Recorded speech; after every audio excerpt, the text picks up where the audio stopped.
Del Padre, del Hijo, del Espíritu Santo. Amén. Queridos hermanos, entramos en la segunda parte del Catecismo Mayor del Papa San Pío X. La segunda parte está consagrada a la oración. A partir de ahora voy a dar número a las grabaciones para facilitar el seguimiento. Grabación 1 acerca de la oración. Preguntas 254 a 260. ¿De qué se trata en la segunda parte de la doctrina cristiana? Y nuestro Catecismo Mayor contesta, en la segunda parte de la doctrina cristiana, claro, católica, se trata de la oración en general y del Padre Nuestro en particular. ¿Qué es la oración? La oración es una elevación de la mente a Dios para adorarle, darle gracias y pedirle lo que necesitamos. Entonces la oración es una elevación de la mente, de la inteligencia hacia Dios para adorarle, es decir, reconocerle como Señor Creador nuestro, darle gracias y pedirle lo que necesitamos. Santa Teresa dice, no es otra cosa oración mental, a mi parecer, sino tratar de amistad, estando muchas veces tratando a solas con quien sabemos nos ama. San Pedro Damián dice, la oración es la elevación del alma hacia Dios y la petición de lo que se necesita de Dios. San Juan Damasceno, que murió en el año 750, dice, la oración es la elevación de la mente a Dios para pedirle cosas convenientes a la salvación. Y Santo Cura de Ars dice, la oración es la elevación de nuestro corazón a Dios, una dulce conversación entre la criatura y el Creador.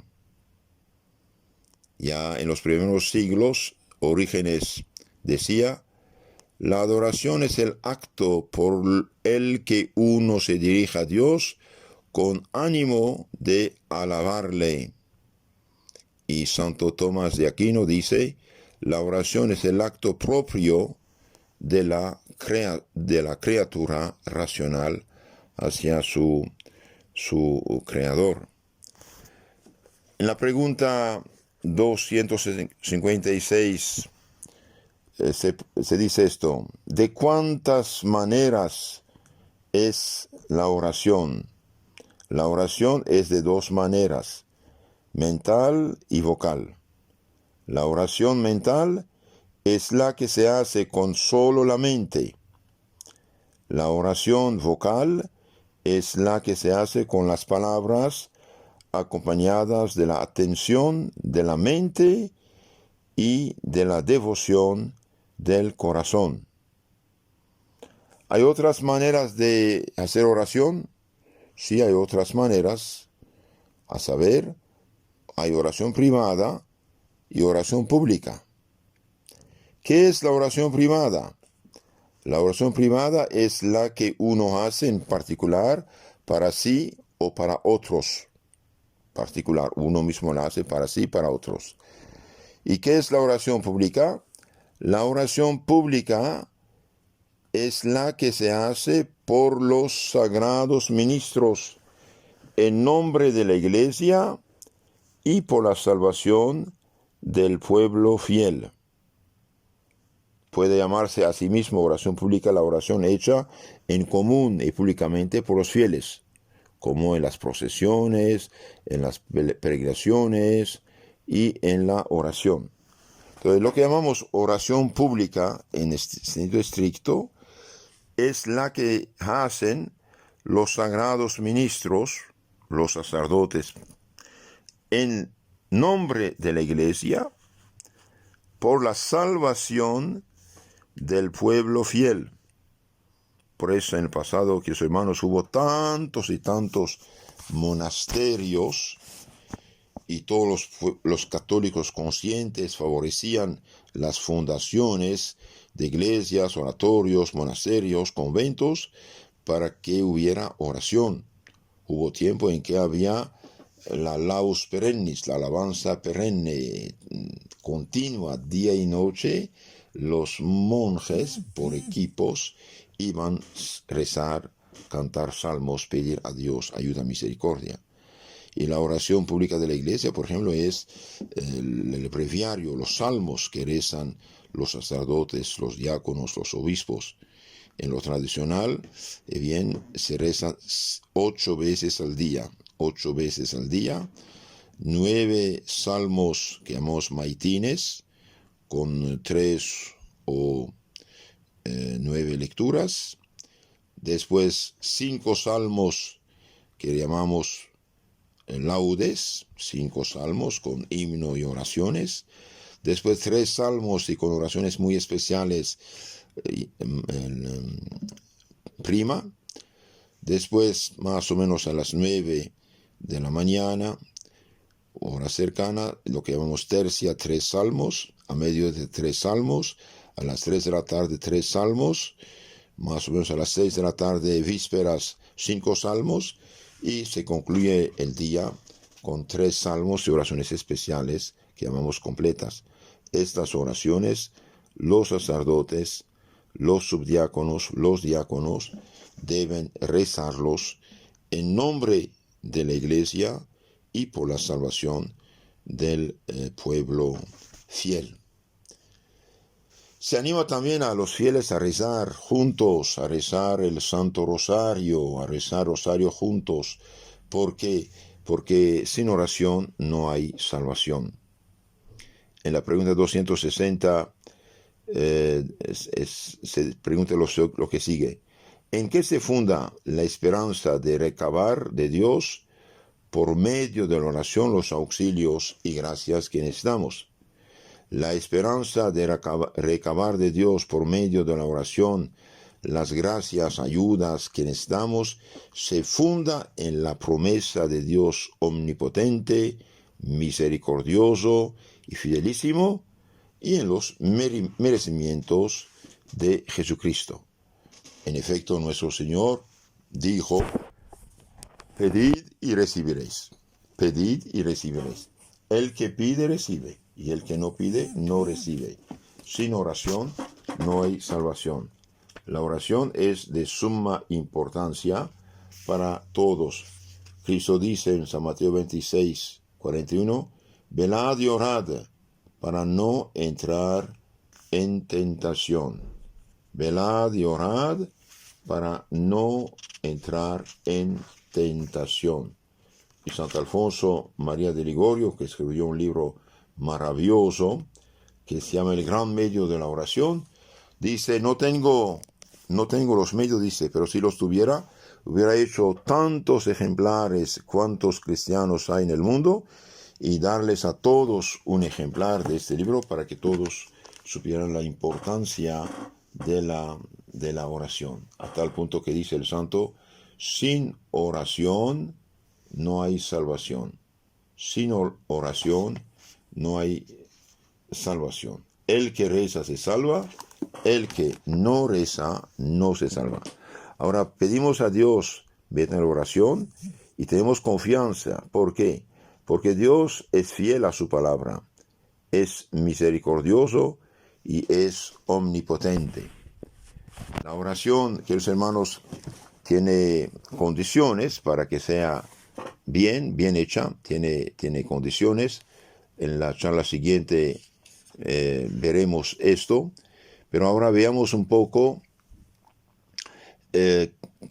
la importancia así de la oración. Ascendit hominis precatio y descendit Dei miseratio, decía Santo Agustín. La precatio, la oración del hombre, sube hacia el cielo y la misericordia de Dios desciende hacia el hombre. En la oración no hay que esperar turno. Cada uno tiene su hilo especial. Dios nos atiende a todas horas y a todos. Bendito sea Dios que no desechó mi oración ni alejó su misericordia de mí, dice el Salmo 65:20. Dios no es como un gerente ocupado, hace falta tomar cita, pedir a la secretaria de mal humor. No, Dios mismo contesta a su teléfono, podemos decir.